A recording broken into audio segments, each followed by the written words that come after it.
Hi guys. आज object oriented programming का lecture number 2 है, जिसमें पढ़ेंगे कंस्ट्रक्टर। कंस्ट्रक्टर किसे कहते हैं, ठीक है। दूसरा, कंस्ट्रक्टर और मेथड में क्या डिफरेंस है। तीसरा पॉइंट, कंस्ट्रक्टर कितने प्रकार के होते हैं और हम लोग कैसे कंस्ट्रक्टर को क्रिएट करते हैं। तो चलिए वीडियो स्टार्ट करते हैं। अब देखिए, कंस्ट्रक्टर क्या होता है। Constructor is a block similar to method having same name as that of class name. यहाँ इसका मतलब है जो मेरे क्लास का नेम होगा, ठीक है। जैसे क्लास नेम है टेस्ट। अगर हम कोई भी कंस्ट्रक्टर बनाते हैं, ठीक है, इसका भी नाम सेम होना चाहिए एज क्लास का नाम। जो क्लास का नाम होगा वही हम लोग किसका नाम रखेंगे, कंस्ट्रक्टर का नाम रखेंगे, ठीक है। दूसरा पॉइंट बोलते हैं does not have any return type not even void. और कंस्ट्रक्टर का कोई भी रिटर्न टाइप नहीं होता है। मेथड में क्या होता था, अगर इंट है तो इंटीजर आता, नहीं तो वॉइड यूज करते थे, लेकिन इसमें कोई भी रिटर्न टाइप नहीं होता है। तीसरा पॉइंट बोलता है constructor applicable for only private public default and protected modify. देखिए, कंस्ट्रक्टर जब भी हम इंप्लीमेंट करेंगे, अब क्रिएट करते हैं, उसके बाद हम private public default and protected access modifier use करते हैं, ठीक है।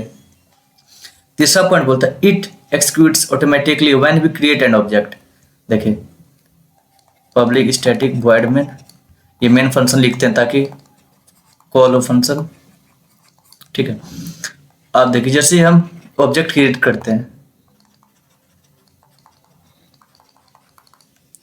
आप देखिए जैसे मैं ऑब्जेक्ट क्रिएट किए, ऑब्जेक्ट क्रिएट करते ही क्या करता है, ये कंस्ट्रक्टर को ऑटोमेटिकली कॉल कर देता है, ठीक है। लेकिन मेथड में क्या करना होता था, हमको डॉट ऑपरेटर लगा के मेथड को हम कॉल करना पड़ता था, ठीक है। लेकिन कंस्ट्रक्टर में क्या होता है, जैसे आप ऑब्जेक्ट क्रिएट करिएगा वो ऑटोमेटिकली कॉल कर लेता है कंस्ट्रक्टर को। अब बोलते हैं constructor in Java is a special method that is used to initialize an object. अब कंस्ट्रक्टर से हम क्या कर सकते हैं, कोई भी ऑब्जेक्ट है, ठीक है। यहाँ देखें, जैसे मान लीजिए आप ऑब्जेक्ट टी नाम का कुछ बनाए हुए, ठीक है।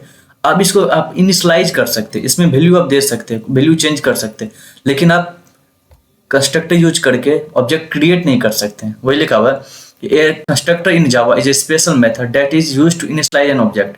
इससे हम लोग ऑब्जेक्ट को इनिशियलाइज करते, क्रिएट नहीं करते हैं, not create an object.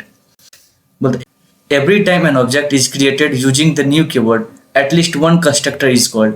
जब भी आप ऑब्जेक्ट क्रिएट करते हैं, ठीक है, तो ऑटोमेटिकली एक बार कंस्ट्रक्टर कॉल्ड होगा। आप देखिए, जब मेरा कोड में कंस्ट्रक्टर नहीं था तो क्या प्रॉब्लम हो रहा था। अब यहाँ क्लास बना एम्प्लॉय नाम का, ठीक है, उसमें आप नेम वैल्यू मतलब फिक्स करते हैं, सेट करते हैं, और एम्प्लॉय का आईडी यहाँ पे वैल्यू दे रहे हैं। अब देखिए मेन फंक्शन हम लोग क्रिएट किए। अब देखिए क्या करते हैं, E1 नाम के एक ऑब्जेक्ट बनाते हैं, ठीक है। जैसे आप E1 नाम का एक ऑब्जेक्ट बनाते हैं यहाँ पे, ठीक है।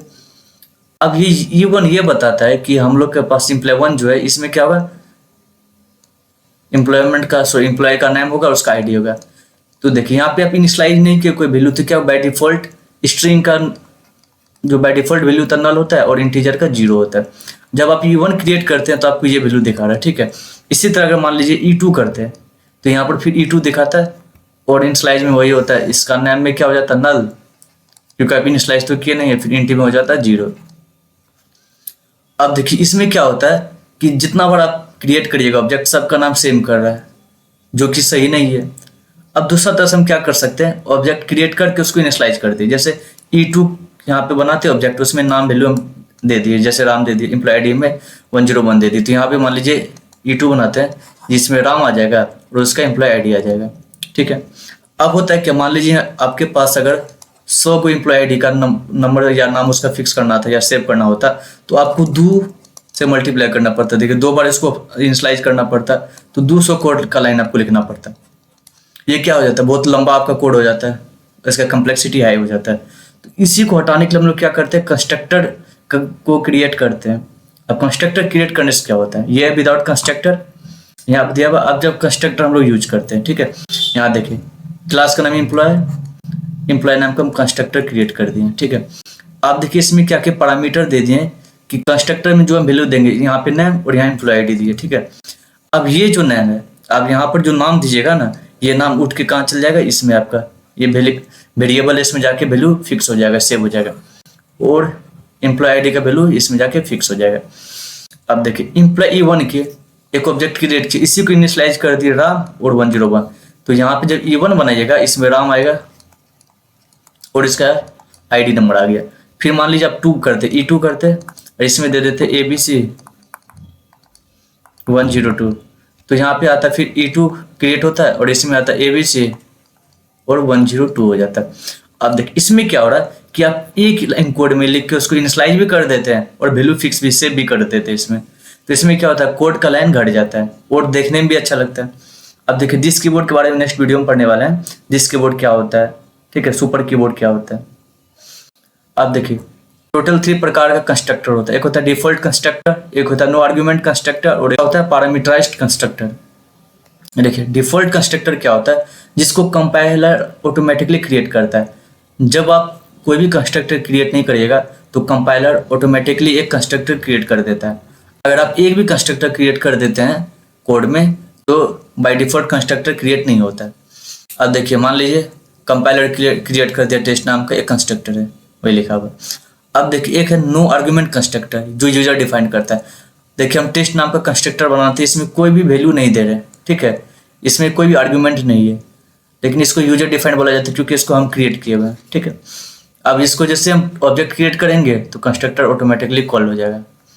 अब पैरामीटराइज में क्या होता है, कंस्ट्रक्टर है और उसमें हम कुछ आर्गुमेंट दे दिए, जैसे नेम दे दिए। अब देखिए जब ऑब्जेक्ट क्रिएट करते हैं, यहाँ न्यू टेस्ट दिए, देखिए यहाँ पे हम लोग का टेस्ट में क्या एक आर्गुमेंट दिया और यहाँ पे आर्गुमेंट नहीं है, तो ये कॉल होगा नहीं होगा कॉल, ये कोड हम यूज नहीं कर सकते। तो क्या करेंगे, फिर ऑब्जेक्ट क्रिएट किए और टेस्ट में आपको स्ट्रिंग या कोई मतलब नेम का वैल्यू दीजिएगा, तब आपका ये कॉल हो जाएगा, ठीक है। इसको बोला जाता है पैरामीटराइज्ड कंस्ट्रक्टर। अब देखिए कंस्ट्रक्टर और मेथड में क्या डिफरेंट है। देखिए constructor must have the same name as that class within which it defined, it is not necessary for the method in Java. देखिए कंस्ट्रक्टर में क्या बोले थे, क्लास का नेम और कंस्ट्रक्टर का नेम सेम होना चाहिए, दोनों का नेम क्या होगा, सेम होना चाहिए, लेकिन मेथड में सेम होना ये कोई कंपलसरी नहीं है। दूसरा point, constructor don't return any type while method have the return type या void if does not return any value. देखिए मेथड में क्या होता है, रिटर्न टाइप रहता है, अगर रिटर्न टाइप कुछ नहीं आ रहा है तो हम क्या लिखते हैं, वॉइड लिखते हैं, ठीक है, लेकिन कंस्ट्रक्टर में कोई भी रिटर्न टाइप नहीं होता है। दूसरा पॉइंट है different, constructor are called only once at the time of object creation while method can be called any number of times. देखिए आप क्या करते हैं, कंस्ट्रक्टर को कब क्रिएट करते हैं या कॉल करते हैं, जब आप कोई ऑब्जेक्ट क्रिएट करते हैं ना तब आप कंस्ट्रक्टर को कॉल करते हैं, लेकिन मेथड को आप जितना बार चाहिएगा उतना बार आप उसको कॉल कर सकते हैं, ठीक है। और कंस्ट्रक्टर को कॉल करने के लिए हमको अलग से मेथड नहीं लिखना पड़ता है, उसको सिर्फ हम क्या करेंगे, ऑब्जेक्ट क्रिएट करेंगे तो ऑटोमेटिकली कंस्ट्रक्टर कॉल्ड हो जाता है, कंस्ट्रक्टर को हम लोग कॉल कर देते हैं। अगर वीडियो अच्छी लगी हो तो लाइक करें, शेयर करें एंड सब्सक्राइब करें। Thank you for watching.